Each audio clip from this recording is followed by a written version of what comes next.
Welcome to our 125th anniversary celebration and welcome aboard the Wild Asia Monorail. The monorail, which opened in 1977, travels 2.2 miles around a 43-acre habitat for Asian species. It's home to our greater one-horned rhinos, elephants, gaur, tigers, and many more amazing animals.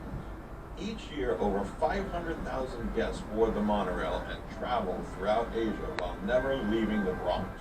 We want to thank you for being here today and taking part in our milestone celebration, and we invite you back again to be part of our future efforts in our mission to save animals around the world. And now, enjoy the ride. All set. Good afternoon, Bronx Zoo explorers. Welcome aboard the Wild Asia Monorail.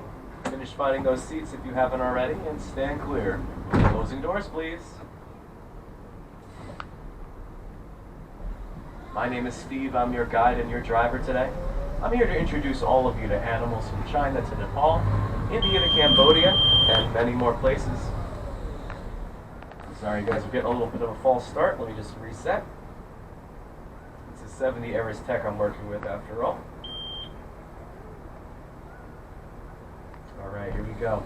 For your safety, please remain seated the entire ride and keep those hands, feet, and children inside the vehicle at all times. Once we finish crossing the Bronx River, I want you to imagine you traveled 7,000 miles. Welcome to the continent of Asia. This first meadow might be a bit sparse at this time of day. A big chunk of our herds graze at the beginning of the day and then move off beyond the hill on the left-hand side here. But this meadow's so huge, we have a whole other section that we're going to see in a few minutes, a bit further on in the tour. But let's see what we can see here now. We got some Indian peafowl, which are known as peacocks, which is what you call the males. These are all males that have the blue plumage, and in April they grow long green tails to showcase the peahens, the females. They are brown with green necks, and we probably will see them beyond the hill as well.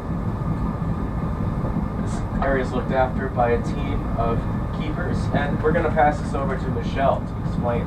Hi, my name is Michelle. I'm part of the Wild Asia Keeper team. We call this area Kanha Meadow, where we care for about 40 Barasingha deer, 15 axis deer, 10 black buck, and a pair of muntjac. We start our day by checking on all the animals, making sure they are healthy, behaving normally, and safe. Sometimes, fawns and calves are born overnight. Newborns are given a neonatal exam, which includes weighing, vaccination, and tagging for identification purposes. While the animals are in the meadow, we prepare their nighttime holding areas so that they have a safe and clean place to spend the night. Now, the Bronx Zoo serves as the headquarters of the Wildlife Conservation Society. It's an organization that also funds 300 sites in 60 countries. Oftentimes we safeguard wildlife by mitigating the conflicts that arise between them and rural communities. Farmers in Indonesia live closely with wild animals, like elephants, which we will see shortly. WCS field staff work with local leaders and farmers in Indonesia to come up with the Crop Protection Unit. This unit created many different ways for farming to continue in close proximity of wild animals. One strategy was to soak ropes in chili powder and place them around the crops. Elephants do not like chili and leave the farms alone, allowing the farmer and the animals to share the habitat peacefully. So we have sites around the world, and here at home we have breeding programs for endangered species. We also have AZA species survival plans, which are collaborations of many zoos around the world with the same animal. This is a herd of Mongolian wild horses, also known as Shervasky horses.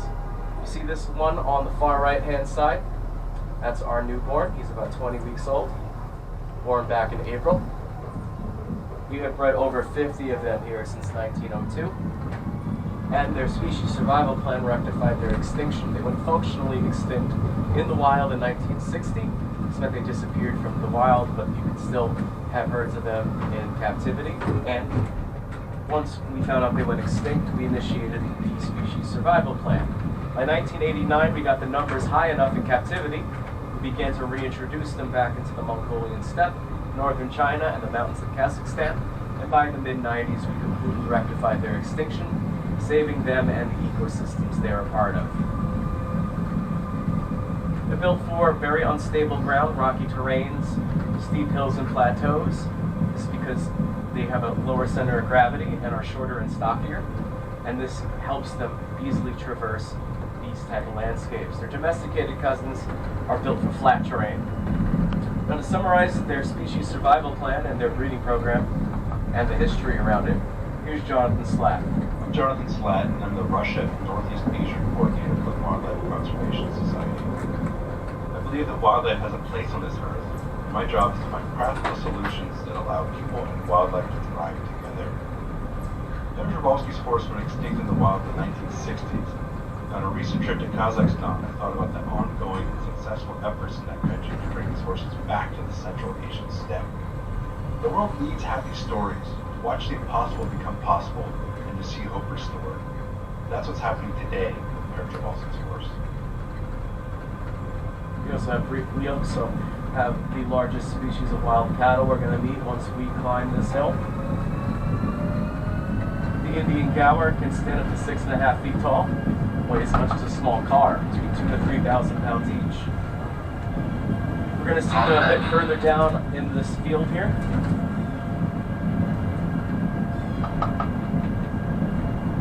These animals are featured on the zoo on Animal Planet. They come from the central parts of the Asian subcontinent.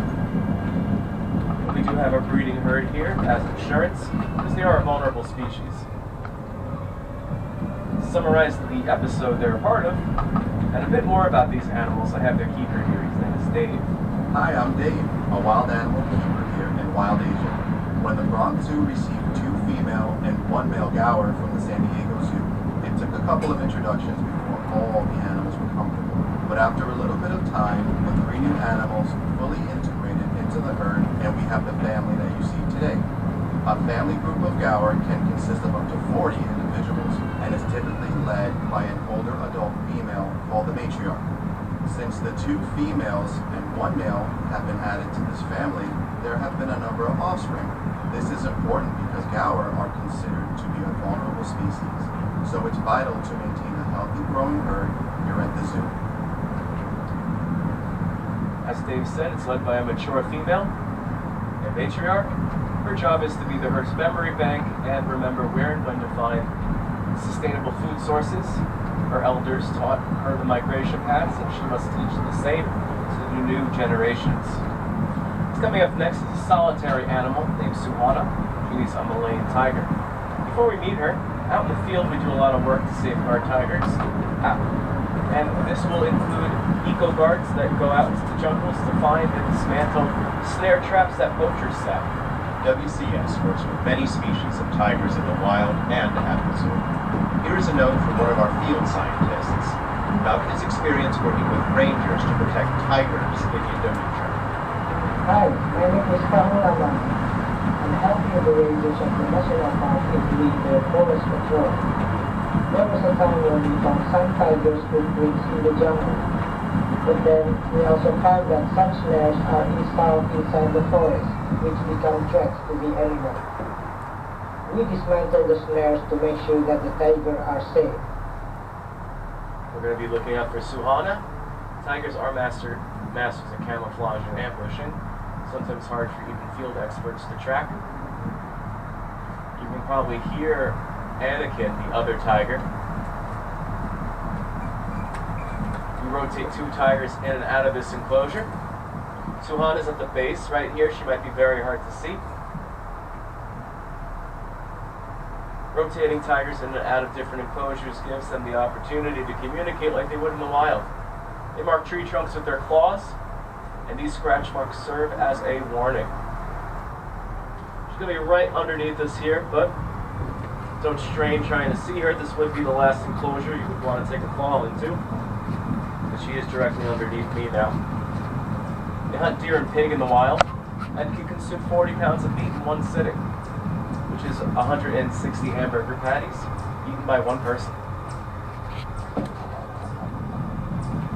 We'll be meeting a majority of a tiger's prey animals next. Because they don't hunt in groups, they can't tackle an adult Gower. You can see some of them on this ridge here. This is the back end of the Gower enclosure. And the next little section here is the back end of the first meadow. This is where we're going to find our black-buck antelope herd, usually on the hillside, towards the back. And then scattered amongst the fence lines and trees, you'll see sitting orange deer, and if you're lucky, you might spot the spotted axis deer herd. What's coming up next is the babirusa. Their name means pig deer. They're a wild hog, and they're called pig deer because they have longer legs than most pig species. As being prey animals, they feel comfortable hiding amongst mud, rocks, and foliage. So as we round this corner, we're going to come to a bamboo thicket with two pens where our pigs are. They're both males in these pens today. Males grow 4 tusks from their face, which they have to keep filing down. Otherwise, they can keep growing and curving and grow enough to even pierce their own skull. While we look for our pigs, I have a message about our next animal, the elephant. WCS works in the field with both African and Asian elephants. Here is a note from our field scientists who work with Asian elephants. My name is Dani Gunaryadi, and I'm the Elephant Conservation Coordinator for WCS Indonesia. The first time I saw a Sumatran elephant, I thought, this is a magnificent creature. They will be safe because they are so big. But the truth is, they have declined 50% since the 1980s. Even though rats and insects cause more damage to crops than elephants.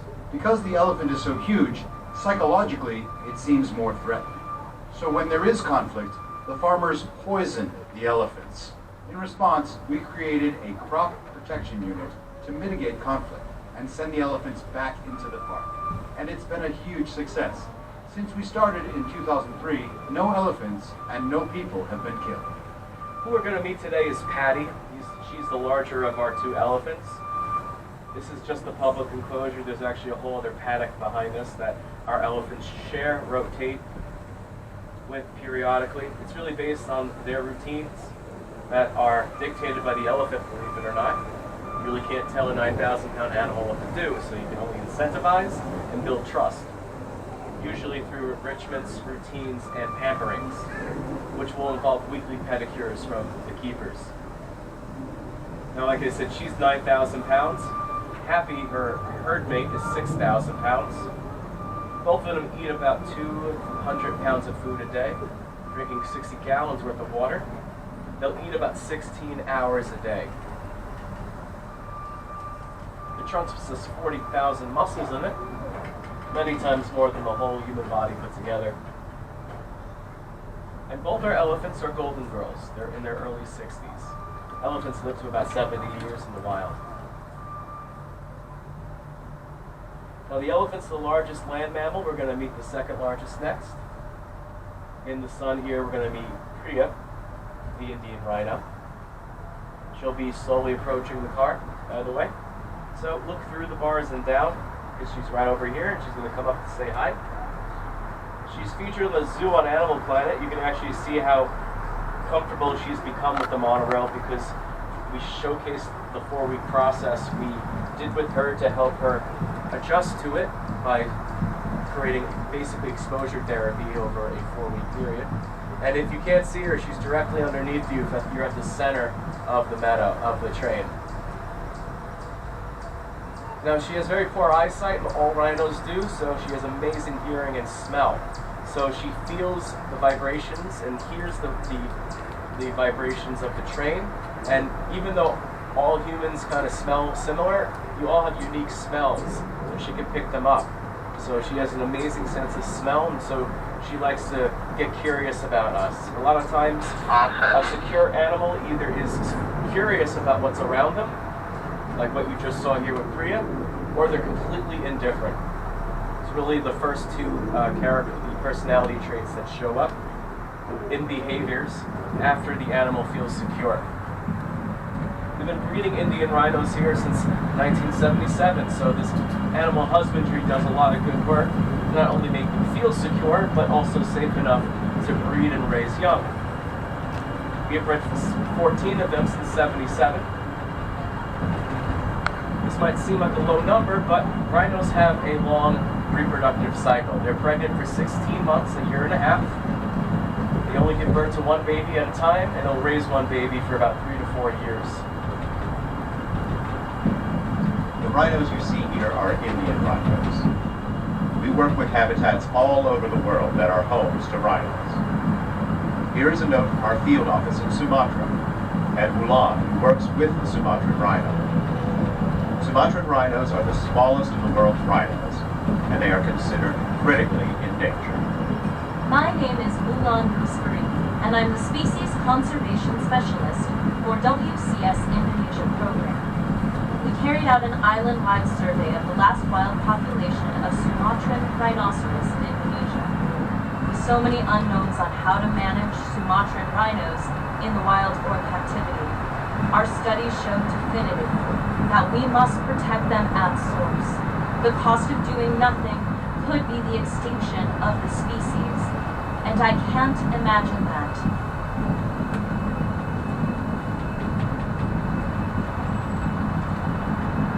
Collective efforts around the world help safeguard the Sumatran rhino, usually out in the field because there's too few of them to take out to bring to sanctuary or a zoo.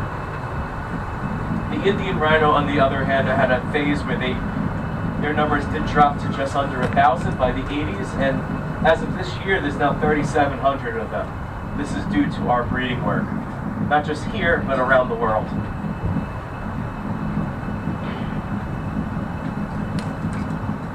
This area we call the Uplands Meadow. We're going to start to see members of several different species of deer here, and then one big antelope. The smallest animals here, you're going to find the hog deer. So you met the pig deer, the babirusa, which is a pig with long legs. The hog deer is a deer with very short legs and a pig shape. You're going to see a few of them along the fence lines around this enclosure, and they like to also hang out along fallen branches and trees. So there are a couple I can actually see right now. They're sitting in the sun.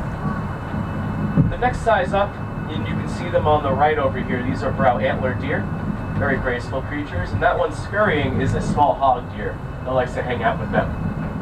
These large horse-like animals on the right of that fallen tree, these are Nagai antelope. This is a herd of females. And towards the deep back, you can find our sandbar deer, which weigh 650 pounds each. Dark brown as in their coat, and they dwarf our next deer. So if you look at the next meadow coming up, in the leaves, you can see sitting a few of our Chinese tufted deer. There's one over here near that tree, and one behind the rock. There's going to be more around this next area. They're only 40 pounds, like I said, with a dark brown coat, which makes them excellent camouflagers. The tufted deer are called this because of the tufts of hair on their head that both males and females have. And their nickname is the vampire deer because the males are the only deer that don't grow antlers. Instead, they grow fangs. Two small fangs drop from the top of the mouth and over the bottom lip. What's coming up next is our river one more time. You'll see some Canadian visitors down there. And you'll see the first bridge that started our tour downstream. But right now we are 35 feet above our river. And we'll be entering back to the main section of our zoo campus. And we have one big meadow left. This will have 2 species of goat and then a very special animal that we hopefully will catch a glimpse of at the end. In this meadow coming up, if you look at the base here, you can see some of our Markhor goats. Males have 5-foot-long horns and a long wizard-like beard, and the females, their horns only grow to about 10 inches. And they do have beards, but it's more like a goatee that dangles from their chin. They can jump 6 to 8 feet without running and have a rubber sole in their hoof, which they evolved to grip the rock faces like a mountain boot. They're able to scale almost vertical cliff faces using this hoof to get hard to get at vegetation and avoid predators. They are also the national animal of Pakistan. If you see one of three very dark brown shaggy goats, these are Himalayan tar that cohabitate with this Markhor herd. And we'll be coming up, we're going to be looking out for Linus the red panda as our last animal. We're going to see where he's at today.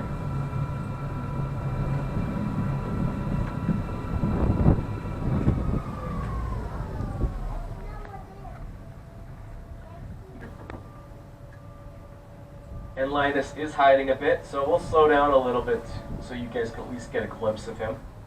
Just know that there is another red panda enclosure at the Himalayan highlands. Right in this corner down here, that little red dot, that's our male resident red panda. They're born silver gray and turn red by their first year. He has 2 twin daughters that have done this because they're about a year old now. All set.